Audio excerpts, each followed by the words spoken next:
There we go, the director of the athletic program that had a great season. Thanks for all your good work. Thank you. And is anybody still playing? We do. We have some individuals still competing. Right. Ryan Oosting is a standout sophomore. He just won the state championship in both the 1 mile and 2 mile race. Awesome. On Saturday. It was actually incredible. He competed the 2 mile and 40 minutes later competed in the 1 mile against athletes who hadn't run yet and still won by about 30 seconds. So he's on to New England's this weekend and then Nationals the following weekend. And Mia Wallace is a senior captain of our tennis team, and she is competing in the individual state championship.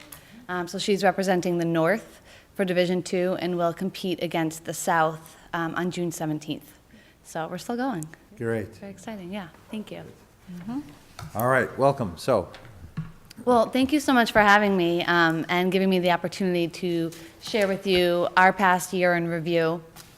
I will be mindful of your time. I know you have a lengthy agenda to get through, but I think it's important that the student athletes recognize that there are so many different stakeholders, and that ultimately the decisions start here for the experiences that they can enjoy, and then also letting you see how we're managing our department, and that you're putting your trust in hopefully what you feel is a good place. So, do I need to click anything, or all right? I want to turn the lights on.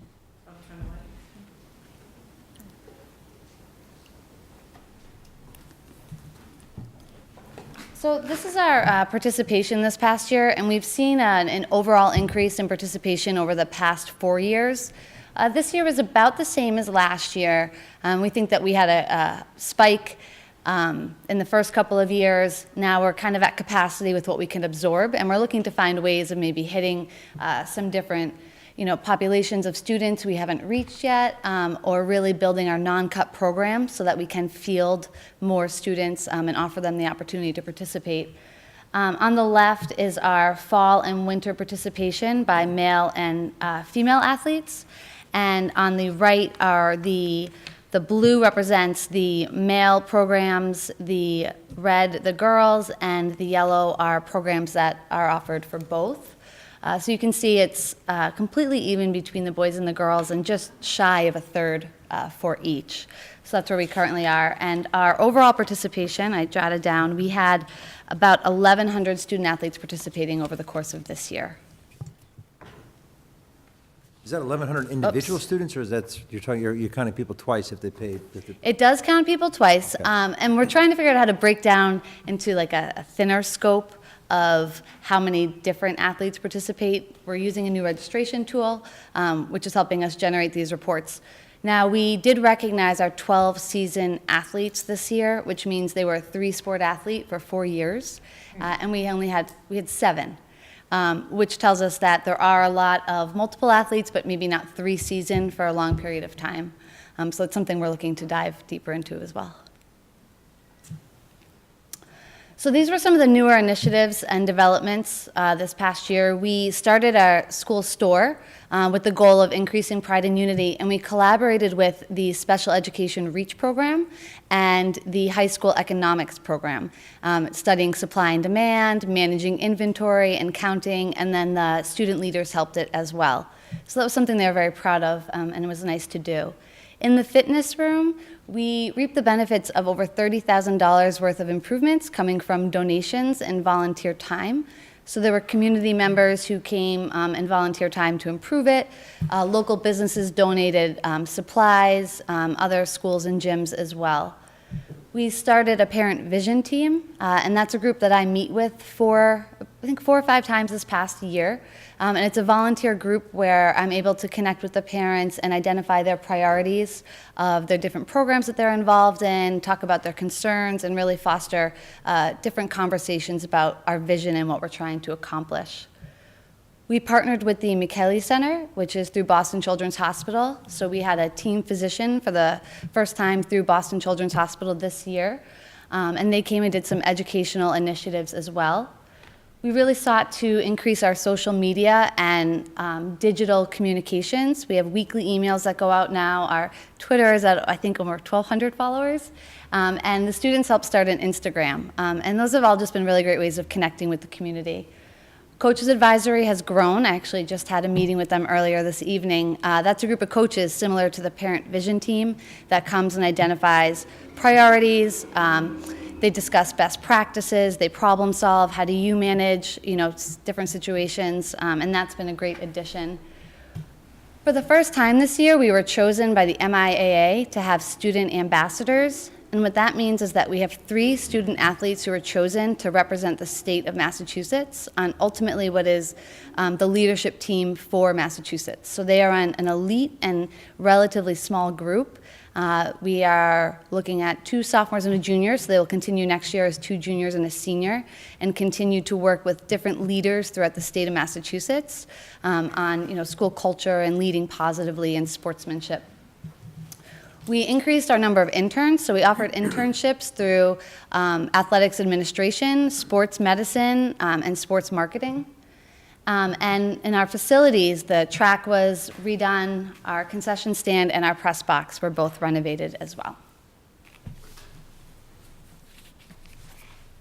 So in our leadership development, we had the student ambassadors, we went to regular leadership workshops, and here pictured are 5 student athletes, and they were actually the first student presenters at what was the 42nd Annual Athletic Directors Conference.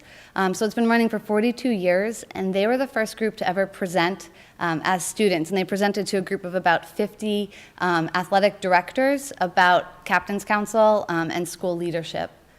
Additionally, we took a group down to Providence College, and we joined their Student Athlete Advisory Council meeting. And one thing that was really great about that experience was having the college student leaders talk about social media in particular. Students there who maybe lost scholarships because of the use of it, and really just educating our students on how to use that platform responsibly. We've really focused on cultivating sportsmanship, unity, and pride, various team collaborations, pep rally. We were the recipient of an Educational Athletics Award in Sportsmanship from the MIAA. Featured in the middle, you can see our faculty participating in a faculty volleyball game. We worked with the Madrigals and the band. They came to different events, which was very exciting. And then here you can just see our student crowds, which have grown. On the left there it's really neat. That was on the cover of the New England Hockey Journal. And it talks about Arlington, and it says public power. So that was exciting for us. We participate in a number of community service initiatives. Pictured here, we have a Dig Pink game raising money for breast cancer research. In the center is our gymnastics team helping sell Christmas trees at the Boys and Girls Club. And then on the right, we have student leaders down at the fire station and the police department for Operation Hat Trick, which raises money and awareness for wounded warriors. In addition, our students contributed to groups such as Council of Aging, Coaches versus Cancer, Project Purple, youth clinics. They raised money for Boston Children's Hospital, the Catherine Malatesta Fund through Dana-Farber, and a Catherine Wall Scholarship. And another primary focus of ours is community engagement. We really believe that the privileges that we have in our athletic experiences is a result of this community, and it's also an opportunity to bring different groups of our community together. And so we really seek ways to do that. We host an annual athletics night where we bring together Arlington Youth Health and Safety Coalition, ACMi, different groups from Arlington, as well as our parents, coaches, and athletes. We hosted a youth sports expo, incoming freshman athletics night, Operation Hat Trick, as I referenced, our social media and weekly emails. And here on the left are captains with Providence College Athletic Director Bob Driscoll, who came to speak here about leadership. And on the right are community members, actually the president of the Touchdown Club, as well as a community member, and they're doing the ribbon cutting ceremony for our new fitness room as they spearheaded that endeavor. There's a lot of growth in progress. We don't like to just focus on, though Ryan and Mia's, as I mentioned, their accomplishments are amazing. We really like to celebrate the smaller growths because those eventually lead to the bigger celebrations. So we had a couple teams that went from winless to one was 500, one just under. We had a team that made state tournament play for the first time in 8 and one that made it for the first time in 10 years. And we had multiple both personal and school records broken. And that's our lacrosse and wrestling teams there. And then we had a number of competitive achievements. We had 4 all-scholastic athletes. That's chosen by the Boston Herald and the Boston Globe for students in the state who represent solid academic and athlete. They excel both athletically and academically. We had 6 Middlesex League MVPs, Boston Globe Coach of the Year, 2 Middlesex League championship teams, 5 individual sectional champions, a sectional championship for a soccer team, a state championship for both an individual and a team, and a nationally ranked individual in our programs. And those are some pictures of those achievements. You can see actually Ryan and Mia are in the middle here. And the athletes were very grateful because of the programs afforded. They had some very exciting opportunities. We were at Fenway twice, the Boston TD Garden twice. They went to the State House. They met Governor Baker. Went to Songus, and they were chosen for Mike Lynch's Channel 5 High Five segment. And then looking ahead, the remaining events I let you know about already with Ryan and Mia. I will be sure to update Dr. Bodie and send those along as well. Next year, we're looking to increase our educational initiatives. We've identified nutrition as a primary, it's a priority of ours, really educating our student athletes on appropriate nutrition and hydration, along with mental health awareness and mindfulness. Those go hand in hand. So we'll be running some educational opportunities next year for that, as well as injury prevention and recovery, and collegiate opportunities, helping families understand the NCAA clearinghouse process and what's required in terms of your academic schedule to be able to play at the collegiate level. We want to increase our community outreach. We want to widen our participant reach and enrollment, really look at how we can encourage more participation for students who maybe don't realize that they can be involved. Increase our leadership development. Our swimming program right now, we transitioned into the league 2 years ago, which was a great move. Currently, we run both boys and girls in the fall, and we might be exploring a co-op with Watertown, which would allow us to have a fall girls team and a winter boys team, which aligns with when the state competitions swim. So it would really help those programs have a better competitive opportunities. And then, as always, we're looking at how we can best utilize our resources efficiently. As you know, space is limited, and so balancing our fields and schedules and juggling things around and really partnering with our CFO and Dr. Bodie and Dr. Janger and the different stakeholders to see how we can be the most resourceful with what we have and continually improve the programming that we offer. Thank you very much, Ms. Thank you. Questions? Dr. Yes. Seuss? Just a question about, do you have an idea, sort of just approximation of what percentage of our students are athletes or are in an athletic program? Sure. Well, we'll have about typically 400 register for the fall, so just shy of a third. And then winter and spring are a little bit less just because of fewer programs offered, but still around 350. So, Okay. And I'm very heartened to see that the numbers for men and women, or girls and boys, are very similar. Yes. That's great news. Yeah. good. Thank you. Mr. Carden? So 2 questions. First, there was some issues with the athletic budget, I believe, and additional funding was provided to you. Are you currently have a sufficient amount, or where are we with as far as that goes? I think probably similar to what you're experiencing on a whole is we're really sitting down as a team to evaluate, what costs have risen. There are most of our budget are fixed costs. Most of it's facilities, transportations, salaries, and stipends.